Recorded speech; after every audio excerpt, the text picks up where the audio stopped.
These SEC programs are fully triggered by the Georgia Bulldogs right now. That's what I'm going to talk about in today's video. I'm going to explain my rationale because there's a lot of them. There's a lot of them that are having such a big problem trying to beat Kirby Smart and the Georgia Bulldogs. Now, I know if you're a Georgia fan, you are not thrilled with what happened last season. Even though Georgia won an SEC title, it was ugly, right? So I know Georgia fans are a little kind of negative about the Dogs right now, but I'm telling you, it could be a lot worse because there's a lot of college football fans, especially in the SEC, that would probably give up their firstborn child if it meant their team could beat the Georgia Bulldogs anytime soon, right? So we're going to talk about these programs that, again, are just fully triggered, cannot beat the Dogs, and have a serious Georgia problem, okay? And the first program that comes to my mind that has the biggest Georgia problem of any of them is the Tennessee Volunteers. This is a team that's lost to Georgia 8 times in a row, but not just that.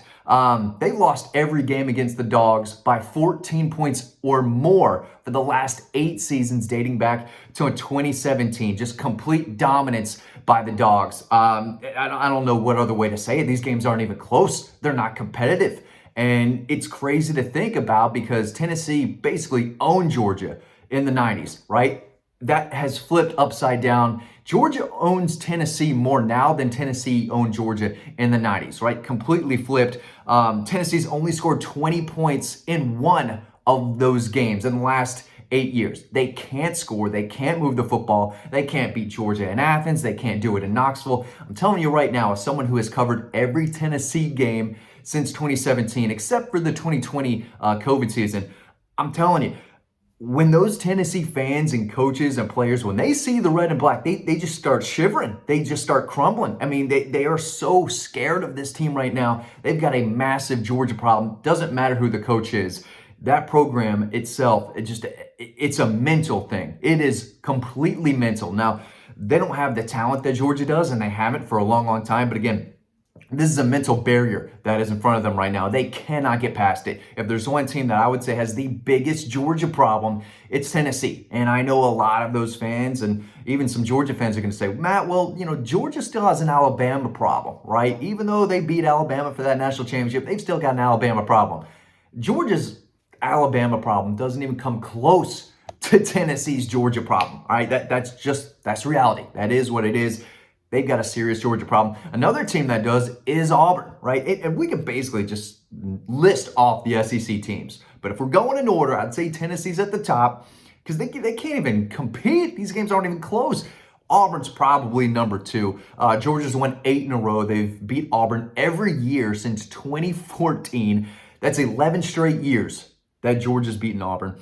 6 of the last 8 wins have come by double digits. So at least Auburn's occasionally making Georgia work for it and earn it. But most of the time, I mean, Georgia's treating Auburn like they're Kentucky or Georgia Tech or Vanderbilt, treating them like they're Auburn now. And again, this is a deep rivalry that used to go back and forth every other year. It's Georgia and then Auburn, Georgia and then Auburn, and it's just not the same anymore. Georgia expects to beat Auburn. Auburn expects to lose to Georgia, and occasionally they'll fight, and I still think they give Georgia their best effort, but it's not even close anymore. And I know that a couple years ago, Georgia escaped Auburn. They big second half, fourth quarter rally. Carson Beck, Brock Bowers, right, and that defense stood up. So it's games like that where it just shows you that it's probably a mental thing too that Auburn has. They just can't get past Georgia. And that red and black, it just scares them, right? And they've got to get over that Georgia hump. I don't know if it's going to happen anytime soon, but eventually they've got to do that. And I'll say this, I'll go back to Tennessee quickly. The game they have circled every year, it's not Alabama, it's not Florida, it's not their big rival Vanderbilt. It's Georgia. That's the game they have circled. And I'm thinking if you're Auburn, you're probably circling that Georgia game before the Alabama game. Now, I know that sounds blasphemous, right? That sounds crazy. But they've had more success against the Tide than they have the Dogs over the last, 8+ years, 15+ years, really. So Auburn's got a major Georgia problem, just like Tennessee does. Kentucky, too. I mean, I guess if you wanted to put Kentucky first, you could have. The Dogs have won 15 in a row. They haven't, all been pretty, especially in Lexington. Those are fights. Rock fight, knife fight, whatever you want to call it. Georgia has struggled up in Lexington for the past, 3 times they've gone up there. So it's not always pretty, but 15 in a row is 15 in a row. And, they haven't lost in Lexington since 2006. The last time they lost to Kentucky was in 2009, thanks to Joe Cox. Just bad football. It was not a good Georgia team at all. But again, it doesn't look like Kentucky's beating Georgia anytime soon. 15 in a row is a major, major problem. And like Tennessee and Auburn, this is their Super Bowl. This is the game that they have circled. They want to beat the Dogs badly. They do whatever it takes to beat the Dogs. Same with Tennessee, same with Auburn, same with the Gators too. And I would say the Gators have a Georgia problem now. And for the longest time, Georgia had a Florida problem that just couldn't beat them from the 90s and into the 2000s. It was real tough sledding, and it was mental, right? Georgia would go to Jacksonville just with this mental aspect of how do we get past Florida? How do we beat the Gators? Again, now it's flipped. Georgia's going for the thumb this year. They've won 4 in a row.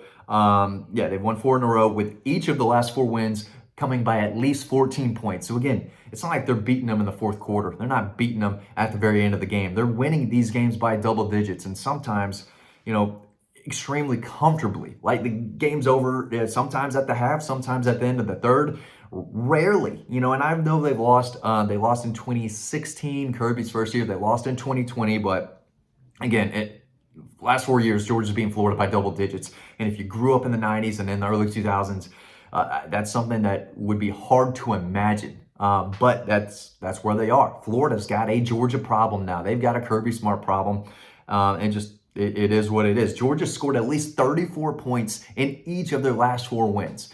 And again, Georgia used to have a tough problem moving the football, putting points up on the board against the Gators. Now, they're going down to Jacksonville and putting up 35, right, consistently, and holding Florida to, not a whole lot, right? So they've got Florida's number. It might be a Kirby Smart deal. It might be just a Georgia deal now, right? And I think those two kind of go hand in hand, but it is what it is. Florida officially has a Georgia problem.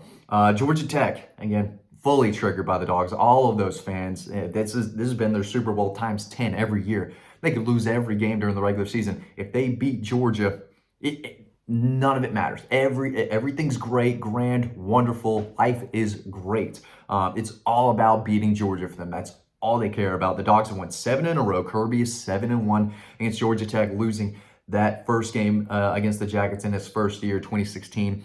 Tech's made them earn it the last 2 seasons now. I mean, they played Georgia better than Tennessee has for sure, and better than Florida has the last 2 years.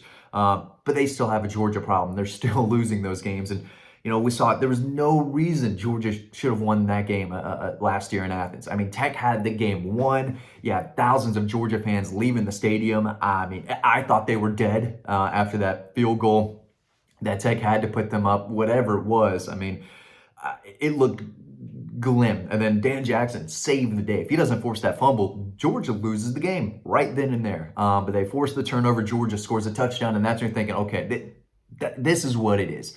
Tech's going to crumble, and Georgia's going to come back and win this game. And again, it wasn't pretty at all. It took 8 overtimes, but Georgia won, right? Because they have Tech's number. So we'll see. I mean, is Tennessee going to beat Georgia before Auburn? Is Auburn going to beat Georgia before Florida? I don't think Kentucky's beating Georgia anytime soon unless they kind of sneak one away in Lexington. But, Georgia's not playing all these teams every single year anymore. I think next year they do play all these teams, but year after that, there's going to be a mix-up. So, if this is where Tennessee and Auburn, they really need to beat Georgia this year. This is the year they've got to do it, or else, we're looking at the calendar saying, when is it going to happen? It's not going to happen for a while. But, if any of these teams, the next time they beat Georgia, they're storming the field. Even half the Gator fans in Jacksonville are going to run onto the field when they beat the Dogs, because that's how it is. And everyone's going to say, why aren't you talking about Alabama, blah, blah, blah. I get it, right? I totally get it. Georgia's got to beat them more consistently. They beat them on the biggest stage, but still, Georgia's got to get over the Alabama hump that's kind of still there. It's not there. I mean, the elephant is off their backs, but that elephant's still kind of holding on, climbing on that Georgia back. Alabama's still in a way got Georgia's number, but Georgia's got Tennessee's number, Auburn, Florida, Kentucky, Georgia Tech. And you might throw in Texas there. I wouldn't say Texas has a Georgia problem just yet, but They lost to Georgia twice last year. Georgia kept them from winning an SEC title in their first year. Georgia held Texas to 29 rushing yards in game one, 31 rushing yards in the SEC title game, sacks included. But they've got to figure out a way to get past Georgia if they want to go where they need to go or where they want to go, probably where they should go sooner than later. A lot of people think Texas is the #1 team in the country. We'll see about that. They lost a lot of talent. They still have to go through the Georgia Bulldogs if they want to win a national championship. That's just what I think. If they lose to Georgia again, we might start talking about Texas having a Georgia problem. But Tennessee definitely does. So does Auburn, Florida, Kentucky, Georgia Tech. Georgia Tech's not in the SEC. I know I said SEC programs to start this video off, but we can throw Tech in there. Just throw them in there. It's reality. All right, what do you think? Just kind of different conversational video. Early March, not a whole lot's going on, so it's just a time. If you're a Georgia fan, you've got a Tennessee buddy, Auburn buddy, Florida buddy, it's okay to point and laugh at them right now. That's you've got the bragging rights and have had them for several years now. So if you want to keep doing it, the Dogs have given you that opportunity and have given you that right to make fun of your fan that hates your buddy that hates the Dog. So make sure you do that. Make sure you're on Dog Post as well. Thanks for watching. You didn't learn anything, but I hope you halfway enjoyed this 10 minutes of me just kind of rambling on about all these other programs who have a major Georgia problem right now. Thanks for watching, and I'll see you on the next video.